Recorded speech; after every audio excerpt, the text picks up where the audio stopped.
Williams, Jesse Waters, and her first home was made of Lincoln logs. Dana Perino, the 5.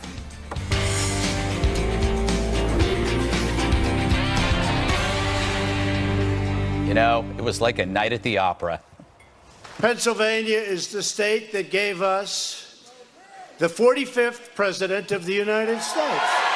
South Korea came to my office after having gone to North Korea and seeing Kim Jong-un. And no, it's very positive. No. After the meeting, you may do that, but now we have to be very nice because let's see what happens. This should have been handled, by the way, over the last 30 years, not now. I'm joking about being president for life. A couple of them went back. Donald Trump, with his dictatorial attitude, now wants to be president for life. Fake news. I'd love Oprah to win. I'd love to beat Oprah. I know her weakness. Connor Lamb, Lamb the Sham, right? Lamb the Sham. I hear he's nice looking. I think I'm better looking than him. Personally, I like Rick Saccone. I think he's handsome. So it had everything. Jokes, check. Insults, check. Media outrage, check. The booing is getting stronger by the day whenever he goes out there and whips up like it's a Mussolini rally. And yes, that's what I said. What are you supposed to say when he's using these vulgarities to kids? And so the media reacted in a sweaty frenzy to a speech the rest of us have pretty much gotten used to by now. What really upset him? This. Maxine Waters, a very low IQ individual. We will impeach him. We will impeach the president. But he hasn't done anything wrong. It doesn't matter. We will impeach him. She's a low IQ individual. You can't help it. Oh, now, never mind her irrational accusations she's made about Trump. This is just another sign of racism, which is weird. Why is calling someone stupid racist? Aren't we all capable of being stupid? I know I can. But Greg, Maxine's a black woman. Yes, you're right. I forgot. Remember when Trump made fun of that black candidate? Or that black TV couple? Or that black newscaster? Or that black congresswoman? Or that black Republican? Or that black senator? Or that black war hero? Or that black has-been comedian? Sorry, Trump's an equal opportunity roaster. No one is safe. But my favorite part, when he mocks being presidential. Remember I used to tell how easy it is to be presidential? But you'd all be out of here right now. You'd be so bored. I'm very presidential. Ladies and gentlemen, thank you for being here tonight. Rick Saccone will be a great, great congressman. Thank you very much. The walk. I know, how dare he mock the formality of the office? But he's being honest. He showed you the manner of a typical politician, and he said, that's not me. The implication, what good are you beyond such platitudes if you're not killing terrorists, creating jobs, reducing a nuclear threat? And that's the point. The difference between Trump and others, the tasteful charade of political lifers isn't part of his vocabulary. And so you are absolutely right to say that he's vulgar. But what are you going to do when the public says, so what? Wrap it up. We'll take it. So, Jesse, love the jacket. Thank you very much. I mean that. No, I don't mean that. That was pretty much an honest appraisal of himself. He's saying, I'm not that guy, which I find kind of honest. Yeah, I mean, it was the most brutally honest thing I've ever seen on television, and the hits keep on coming. I've ranked the Trump performances. I think Rally Trump is the most entertaining Trump. Yes. And then you have Debate Trump right under that. Twitter Trump is pretty good, then Press Conference Trump, and State of the Union Trump. But the only risk here is that sometimes he makes it all about him instead of all about the policy that he's promoting. But by doing this, he throws so much content against the wall that the media just scrambles and doesn't know what to do with themselves. And then the coverage becomes about him and about the event. Because remember, he's almost more of an entertainer than a politician. Right. You can still be a leader, but you don't necessarily have to be a politician. And when he goes and he does these things and he connects with the crowd and he's provocative and he's fun and he's engaging an audience and he's trying to build a TV audience because in the long run it's about votes and he makes himself the center of the conversation. The sleepy-eyed Chuck Todd SOB thing, I think it's funny. I think people need to lighten up. I don't think it's a vulgarity. He said a lot more vulgar things than that. And in the pantheon of insults politically in politics, that doesn't really seem like it's the roughest thing out there. And then the Maxine Waters, I think you said it perfectly. I mean, he's an equal opportunity offender. Yeah, I think the problem is people watching if they see it, but if they're on radio listening, they didn't see that. In fact, it was all different. Yes. Yeah. Well, Kimberly, does this help? Yeah. What he was originally there for, which was to help elect this candidate, whose name I can't even remember because Saccone. Yeah. Or has it become just more about Trump and less about getting that guy in? Well, I mean, I think all things can be true here. I mean, I think it helps him. This is somebody who, Saccone, isn't necessarily like a high-energy campaigner, right? So you have high-energy Trump come in to try to kind of like swell the base and get people motivated, turn out the vote, and try to produce a victory here. So I think in that sense, it's certainly got eyeballs and attention, which I think does help the candidate, but it also accrues to the benefit of POTUS, right? Dan, what do you? I know that you've always had a problem with Trump's behavior. Did he go too far with Chuck Todd? I didn't watch it. Yeah. Because I was busy. But I to the point about like, does it help Rick Saccone? Yeah. I think what happened is the president committed way too early to do this rally for Rick Saccone. He went to campaign for him in January. And that's when they start to realize, like, we got to pay attention to this race, or because we don't want to lose it. So he goes, and in the spur of the moment, he says, "And I'm going to come back here, and we're going to do a rally for you." And you get 6 weeks down the road, and you realize, oh, this candidate is not lighting the world on fire. He still could win. Saccone could win. It's just going to be close. And so I think that the president's time could be spent doing lots of other things. Like, does it help him get any of his agenda passed? Does it help get, like?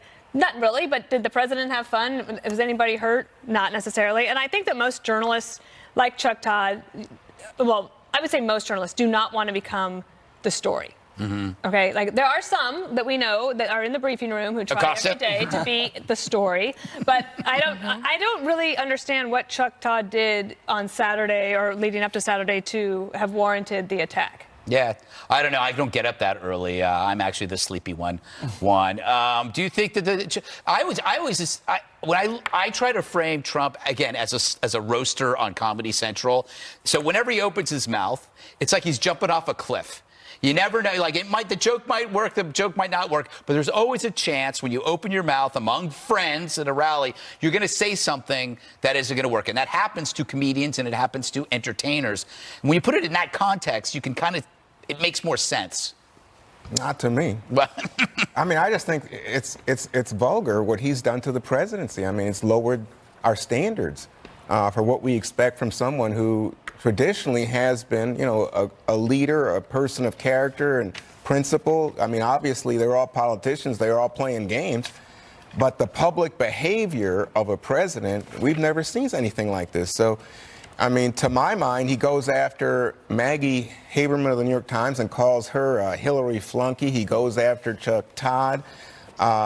He says, don't boo Kim Jong-un because he's got talks coming.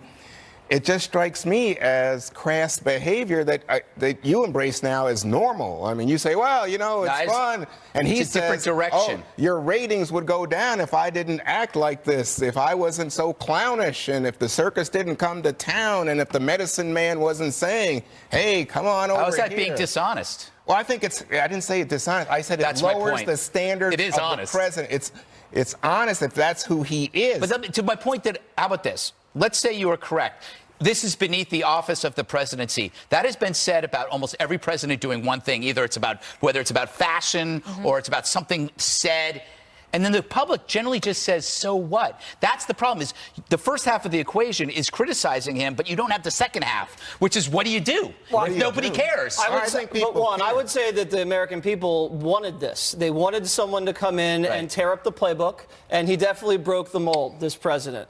That's what the country voted for. They didn't want someone like he did, the imitation, very presidential. They didn't want that. They were sick of it. They were bored by it, and they wanted someone to come in and flip over the table. And he's doing that. And it might be beneath the traditional standards of the presidency, as you've said, and I agree with that. But he's now changed the game and kind of renegotiated what those standards are. And that's the reality that the media still has not accepted. And they're still covering him, that they're shocked that he's behaving this way. And I think they need to cover him in relation to him and not Romney or President Obama or President Bush. It's a lot. You're going to waste a lot of energy wishing he was acting a different way, is my point. Right. He No, spends so much time. But they're It's still never gonna- he's not going to change. They're still going to you know? engage in it. Yeah. Well, that's the thing, though. But people do. They tune in. It's like you can't stop watching or listening to it because you want to know what is he going to do next? What is he going to say? And he understands that. He really was transparent when he just said that right now. He's like, you'd be so bored you wouldn't even be showing up here, et cetera, et cetera. So there is a sense of him getting some feedback and reward from being the way he is, which further encourages the behavior going forward that Juan and others are objecting to. But the thing that's interesting is that he, to the point of the rally, was to help support a guy who nobody can name 2 days after the rally and who is in a really tough race. Yeah. And you have also the Democrat, Conor Lamb, had no primary. He runs pretty much like a Republican, right? Yeah. He's except for on the pro-life issues, he's pro-gun. He actually he supports President Trump on the tariff issue. I don't think that's a Republican issue, but it helps the district. And this race is super interesting. And they're setting it up that the Democrats will say that this is what we're going to be able to do. It's not necessarily the case. Most Democrats are in primaries that will require them to pull left. They will not be pro-gun or pro-Trump or in any way. And so it's not necessarily going to be the bellwether of 2018. Yeah, but the other side of that, Dana, I had a but. Oh, go right ahead. That's okay. I'm sure you're going to say the same thing. Go ahead. I don't think so. I'm interested to hear what you have to say. Oh, I go, was just go, going to say Dana. that the point is that the rally is meant to help bring out Republicans to vote for somebody. And I can see why, because the president committed too early to do a rally for him and then realized, you read in Axios this morning, the president's not too pleased with how this candidate has run his race. And it really should not have been this hard for Republicans to try to keep a race that Republicans have won by double digits for the last 3 cycles. Yeah, they won. In fact, that was my point. We did have some similar ground here. It's been 15 years they've held this seat. Yeah, right. And you have them now pouring in tons of money that and this is where I disagree with you, they're not going to be able to pour this much money into every Oh, I district agree. where there's a no way. Republican is facing a stern challenge. Right. And not only that, you got to also remember Trump won the district, I think it's plus 19.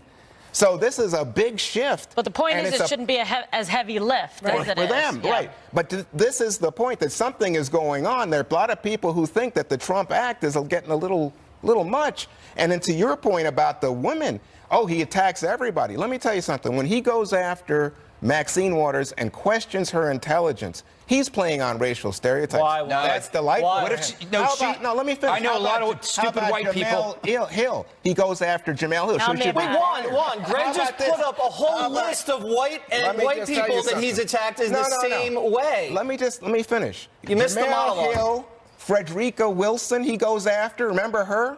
Megyn Kelly. Remember that? Remember Megyn How about Kelly? Donna Brazile? Rosie No, O'Donnell? I'm just saying, I think he has a thing with black women. Wouldn't you say? I think he has a thing with all people. No, no, And that with is, he all doesn't people. care. He has a thing he with doesn't everyone. care. Yes. When he plays and when he goes after black women, he does it with a vengeance, with an anger. So that I guess find Rosie offensive. is not white. All right, so Is that Juan, true? if I happen to think that Maxine Waters is stupid, that makes me racist? No, you can disagree. Or perceptive? Well, let me just say something. She's not stupid. And the second thing She to said say is stupid you could things. say, I disagree with Maxine. Oh, yes. Well, say it, but you don't have to somehow impugn her intellect. People tell me I'm stupid all the time. People that I hang out with. Wait, they haven't been impugning the president's intellect for the last year? They No, made no. him take a She minute said he like was you insane. said. They said he was as Alzheimer's, Juan. I didn't say that. Everybody in the press I said don't the know what guy he was said. mentally ill. Let me just say and he says that about a Democrat, and now he's racist? That performance doesn't help your case. Well, if a mentally ill candidate beat the pants off of Hillary, what does that say about her? That's pantsuits. All right.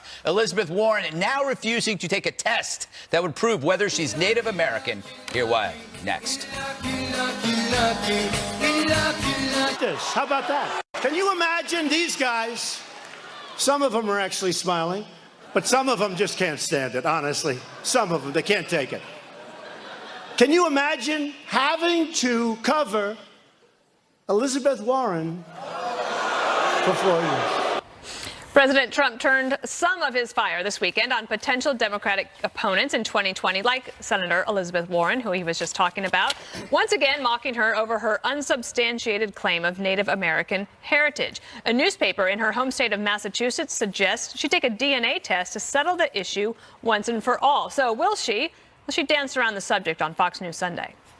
I'm not running for president, but let me tell you a little bit about my family.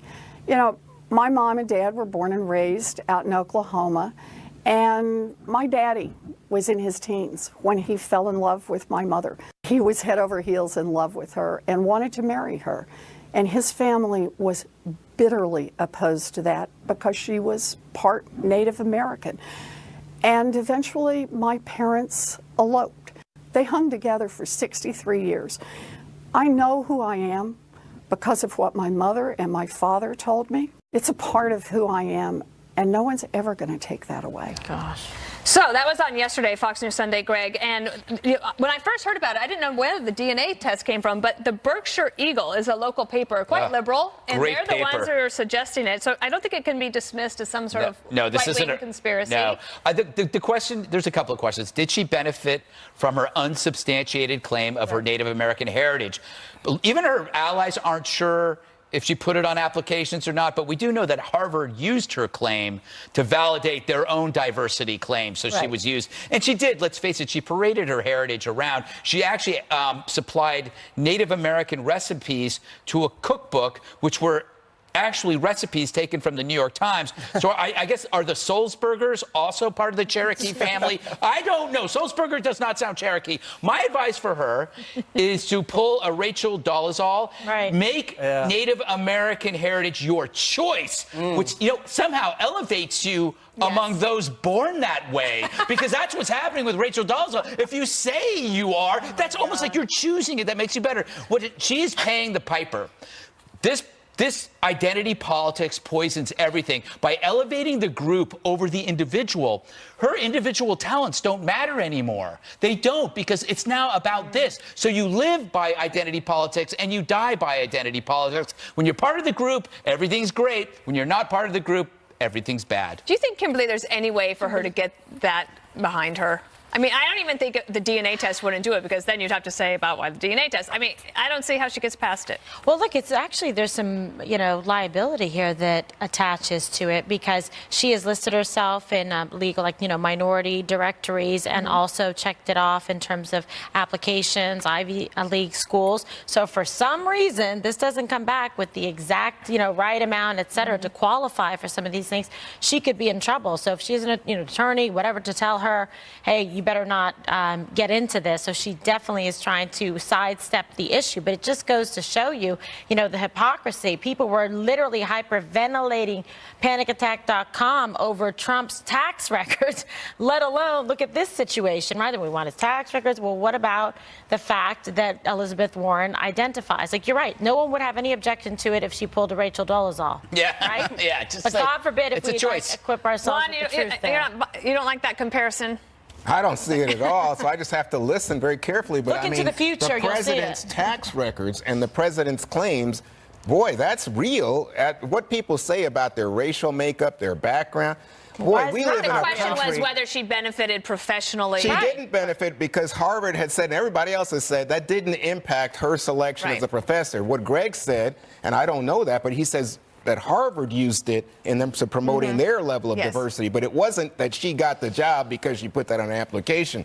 But what concerns me here is, I know I did a DNA test recently, and I learned stuff about me that I had no idea about, like, links to Benin and I'm Togo. your son, Juan. That's it. I'm your son. Yes, I think it's I'm also a just black lesbian, just so you know, by choice. And a cute one. But I just think that when you start getting into this is, again, mocking people. I think it's racially tinged. I think it's very unpleasant. How? Oh, Pocahontas? No, that's like calling a dumb person Einstein. There you know go. when somebody's dumb, you go, knock it off, Einstein? Yeah. That's what this is. She's not Pocahontas. I don't know that she's not. And clearly, I sat here while we played the tape, and all of you were like, oh, this is so canned and terrible that she says that her parents fell in love and had to elope. But let me just tell you, family history is very real in our country. And we have lots of mixed people and people don't even know. That's true. When you ask Ancestry.com or 23andMe or whatever, they say it's something like a huge percentage, a majority of people have no idea about their DNA. That's why it's so exciting. In fact, my dad bought us kits for Christmas. Maybe we this should do that. year. A little. What if we find out we're all related? Because we have 30 seconds left, and Jesse's input is so important. Former Democratic Governor Deval Patrick is also saying he might want to run in 2020, and then she will have Bernie Sanders to contend with. It's going to be kind of a crowded field. Well, she's never going to get over this. I agree with Kimberly. There's no way to put this behind her. And there's a lot of downfall if she takes the test. She can't take it, number one. It's going to look like she got pressured into it. Yeah. She also can't take it because it's going to draw attention to a negative situation for her. And if, say, she takes it and gets the results, at best, she's what? 40 to 50% Native American. People are going to say, well, you don't look Native American. I don't believe the results. Or, at worst, she's 2 to 0% Native American. And people are going to say, you're a big liar. And you were a big, you try to get up, play the race card. You bluffed, and then you're going to have to fold. I disagree, though, with Juan, though. She has used her racial heritage to her advantage, but only to her advantage. She has not aligned herself with Native American issues or Native American causes. The 2 times she used her racial so-called background was for the cookbook, for a profit, and to get into Harvard. And of course Harvard is going to accept someone with that type of background. It looks good for the diversity reports. Everybody understands that one. I actually am a little nervous about taking the spit test because I was told I had a certain racial background, and now my mom just said I might have some sort of French-Canadian background, and that terrifies me. I don't know how to wrap my head around that. I told her that. So I'm not taking the test. I told her that. I don't know. I think she actually believes it. French Canadian? Well, you never know. Can you imagine that? French, Kimberly. Can you believe it? And Canadian. I'm part French. It's not that bad. Well, everybody assumes that. All right, we're going to move on. New revelations from OJ's If I Did It confession. We'll have it next. Can I get a hallelujah? Can I get a name? My heart, the beat goes on and on and on and on. The interview had been shelved for more than a decade, but we finally got to see O.J. Simpson's, quote, hypothetical account of the murders of his ex-wife and her friend in a special titled The Lost Confession. As things got heated, I just remember Nicole fell and hurt herself. And this guy kind of got into a karate thing. And I said, well, you think you can kick my ass? And I remember I grabbed a knife. I do remember that portion, taking a knife from Charlie. And to be honest, after that, I don't remember, except I'm standing there and there's all kind of stuff around. And I don't think any 2 people could be murdered the way they were without everybody being covered in blood. And of course, I think we've all seen the grisly pictures after. So yeah, I think everything was covered, would have been covered in blood. Holy smokes. So that was taped in 2006. The victims' families at the time opposed its airing. But this week they were okay with it. So what do you make of this, Kimberly? Well, this is just a unbelievably fascinating time, although so sad what happened here in terms of these gruesome murders. But I remember I went in to work at the Los Angeles District Attorney's Office with all of the interns were hired as the new DA class. They were all the interns from O.J. Simpson case. And it just, in terms of the impact it had on them, their lives, what you were doing there. And I went on to work, obviously, in that office and try cases there in that same, courtroom where O.J.'s case had been tried on the 9th floor at the criminal courts building. And I remember at the time when this happened, being in law school and everybody just watching it, watching the chase, everything. I mean, from a prosecutor's perspective, when you look at the enormous body of evidence, forensics, the science, the DNA behind it, there would just be no question. I mean, I don't remember ever getting a case as a DA that had that much compelling, persuasive evidence. And that's why it was just so internationally shocking to see that verdict, and then the complete juxtaposition of the verdict in the civil case, that they actually found it, in even a lesser standard. So it's very interesting to me. So Jesse, one of the questions that comes up is, he says this was hypothetical, that he really wasn't confessing, But what do you think? Well, he said it was hypothetical, and then he slips into, I remember. And then I remember grabbing the knife. So the whole thing falls apart. It was a confession. You don't even need the question mark. He's so delusional, and he's so dishonest, but at the same time, he's so captivating and so evil. This was almost like a cry for help. He wants people to know that he did it. I think there's a thing in his unconscious that he can't contain, and he's been, dying to say, I did it, I did it, I did it, because he knows he's not going to get hit with the double jeopardy. But to Kimberly's point, he should never have been out in 2006. They made so many mistakes on the prosecutorial side, from the glove, from the venue, to the jury selection, to some of the ridiculous witnesses, to the mishandling of the evidence and the DNA. It's a tragedy that this guy is even out right now. But I understand why the Goldman family, I think time has passed. They think maybe it's better, I think, from their perspective, from the estate's perspective, to get this out there. But, I mean, if anybody deserves to be retried, I mean, it's this guy. So, Dana, the thing that struck me was he said there's somebody named Charlie who was with him. He never says who this is. I don't know. I mean, what's really interesting is that I don't know if it's so much of a cry for help as it is just a cry for attention. And what a disgusting human being. And I did have a quick question for Kimberly. Yes. If, as a lawyer, and if you're a defense lawyer and you believe that your client is guilty, do you have an ethical obligation to say something, or no, you just can? No, because you have the attorney-client privilege, and based just on if they confess to you or they said something, depends. But no, I mean, you have to protect your client. That's your job. And most of them probably think, their client is guilty, or know they're guilty, but they try to give them the best possible defense. Legal advice. They have to. So, by the way, Greg, he slanders Nicole in this thing. He says she had problems with her weight, and she had lots of plastic surgery. What the hell? I can't believe... Murdering her wasn't bad enough? Well, I'm just saying, he's killing... I mean, it never stops with this guy. I can't believe this table. I mean, I watched the whole thing. He convinced me. Such a charming person with his jokes. He was so friendly. I think he's totally innocent. Either he's a complete idiot. He's obviously a narcissist. Yeah. But Judith Reagan is kind of a genius for figuring out a contraption that lured him out into this trap of hypothetical confession. And then you have this cold-blooded killer trying to come off as innocuous, and he just dug his own metaphorical grave. Meanwhile, while this is going on Oxygen, they had a documentary on Jeffrey Dahmer, which was far more interesting because he admits to every single thing he did and says that he would do it again. And he would do it again. He killed 17 victims, the same amount of people killed at Parkland. But they were black, mostly black, and gay, and nobody cared. Yikes. A coffee shop in California won't serve police officers anymore.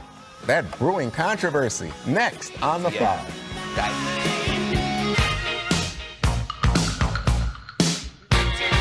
Police officers aren't getting the respect they deserve in Oakland, California. They're not even being allowed to buy coffee in one cafe.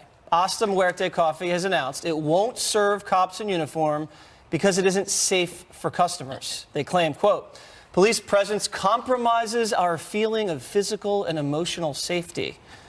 Isn't that discrimination? Where's the ACLU? Greg, I mean, so if a coffee shop says we're not going to serve black people or Muslims, that would be a national story and probably illegal, right? Yeah, but I guess because this isn't based on race. I mean, they'd have to deny a black police officer as well. I think they should declare Oakland a sanctuary city for police and see what happens. It would be like a cross between Lord of the Flies and Dawn of the Dead. California has to ask themselves, when is enough enough? You've got high unemployment, high welfare, high homelessness, high debt. You are number one in being number two. Police officers are now becoming janitors of human failure. Police officers now have to clean up after human filth left by the homeless population. Meanwhile, they have to act as social workers to coddled students on campus who need to be protected from words. Police officers aren't policing anymore. They're taking care of an asylum. So if someone tries to rob this establishment, who are they going to call, Dana? Ghostbusters. Not guess the police. what? They're not real.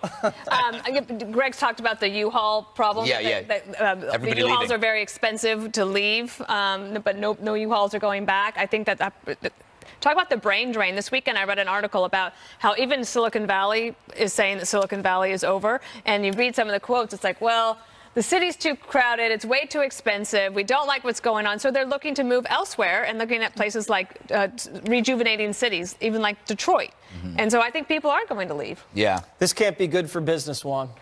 I don't know about that. I mean, you don't think lots people of are going to see this and then never go to this coffee shop again? I mean, it looks like such a nice Oh, place. no, I don't think that at all. I think there are lots of people who are concerned about police brutality, and in a coffee shop where they see the cops with the guns, you know, it's like open carry or something. You know, people might be uncomfortable. Well, I mean, unless they have, are they breaking the law in the coffee shop? I No. mean, By the why way, would you be I uncomfortable? disagree with them on their policy. Okay. You asked me if it would affect their business. I don't think it. This is like we were having a conversation about Farrakhan and would that affect votes in the districts of black congressmen who have some association with Farrakhan. I don't think it's going to affect Maybe in it at all. Oakland anything goes. Kimberly, is it legal to do this? I guess technically you can do it, right? Yeah, I mean, is it legal? Is it very nice? No.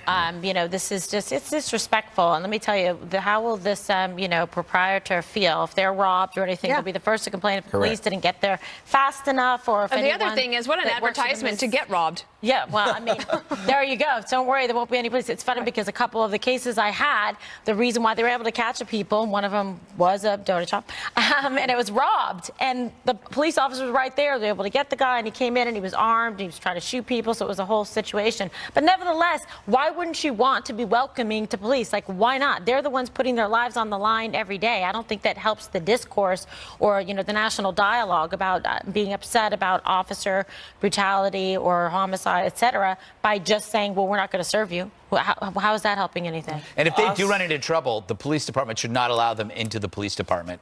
Like if they have to report it stolen. Yeah. Hasta la vista, hasta muerte.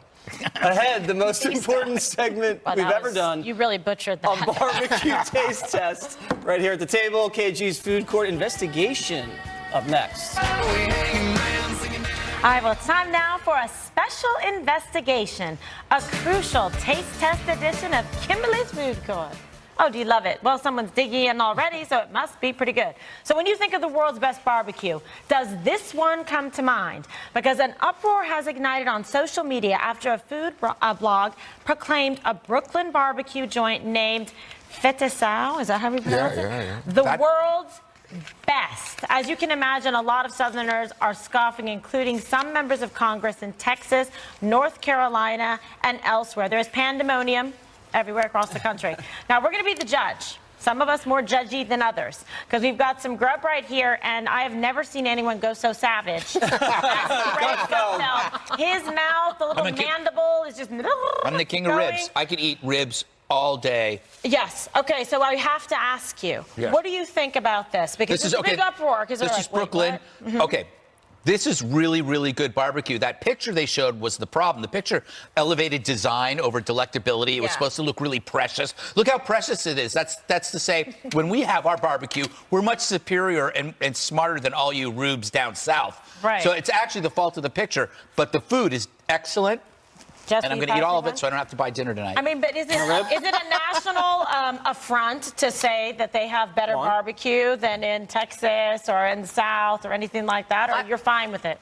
I think that it's brilliant marketing because a lot of people have already gone to this restaurant. We're doing a topic on it, and it was probably good for all barbecue restaurants. Like this one tweet elevated all barbecue boats. And by the way, that picture's 4 years old.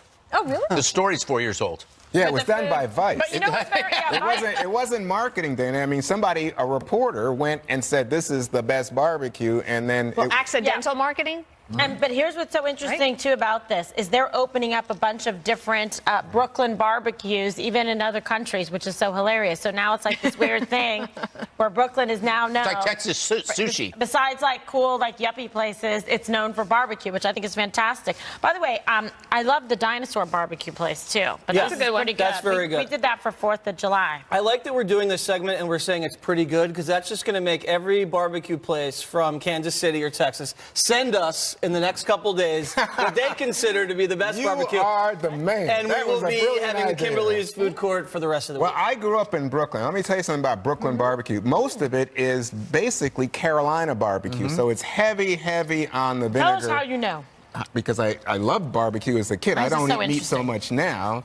And the second thing to say is if you go out towards like places like Memphis, and in the Delta, can help. you get that dry rub barbecue, and I'm not so great. But Texas barbecue, I think with the ketchup and all, I love that. I like it when they put a you rib like it between two saucy. pieces of bread, and you got to eat around the bone, or a pork chop between two pieces of white bread. It's amazing. Oh my God. Well, there's nothing bad to be said about barbecue. Best food court ever. Do you love it? I mean, love right? it. I think it's a I pretty. didn't eat all day because I knew the food court was coming. I think it's so strong. We didn't get to have the rest of it, but we're going to taste it for sure. Yum, yum, yum. You couldn't resist. You did All right, eat before. one more thing. I did. You call me fat one?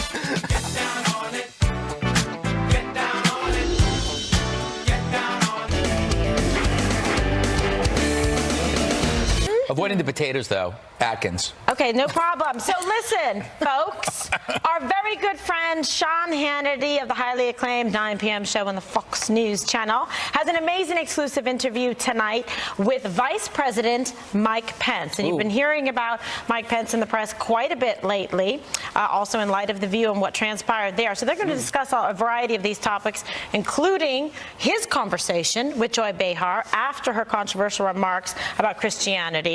And take a listen here. I said to Joy, of course I forgive you. That's part of my faith experience. But I did encourage her, and I'm still encouraging her, to use the forum of that program or some other public forum to apologize to tens of millions of Americans who were equally offended. All right, it's going to be fantastic. That's tonight on the Fox News channel at 9 p.m. Eastern. Catch Hannity and Vice President Pence. All right, time for something new. Greg's, that's a lot of work for a little reward. Maybe get a job. What? Yeah. Yeah. Check out this dude. It's video of a guy trying to steal a gumball machine. Which is stealing it from an animal shelter. Oh my God. This goes on for a long time. He is trying his best to steal this thing. The gumballs spill out everywhere, but he's not going to give up. He's trying to pry open the quarter compartment. And I'm looking at this and I'm going like, if I had a guy that worked this hard on anything, I would hire him. But instead, he's working really, really hard to steal about 87 cents from a gumball machine. Anyway, did he end up outside with it? I don't know when this ends. That's him. Oh, yeah. He went out, he actually threw it over the fence, but they haven't caught him yet. They haven't? No. Well, he's a good hider. That's what he is. All right, Jesse, he's a good hider. Okay, so everybody, it's National Napping Day today. It's because it's the first day after daylight saving time. It's not daylight savings for everybody out there. Daylight saving time. And some people have been, celebrating National Napping Day. As you see here, this guy is totally passed out.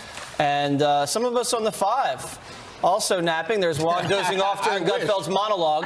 I saw that. And this is Greg after he ate too much barbecue. That's wait, I'm not wearing that. Oh, I like it. You just made fun of the boys, the fellas. Yeah, leave us girls Yeah, I was like, oh, gosh. Yeah.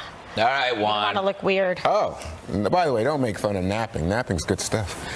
With President Trump in office, it's become kind of hip to say character doesn't matter. It's only the policies that count. Well, here's a different take on character. Former Vice President Joe Biden encountered a homeless man as he was leaving the movies with his granddaughter over the weekend. Here's a picture.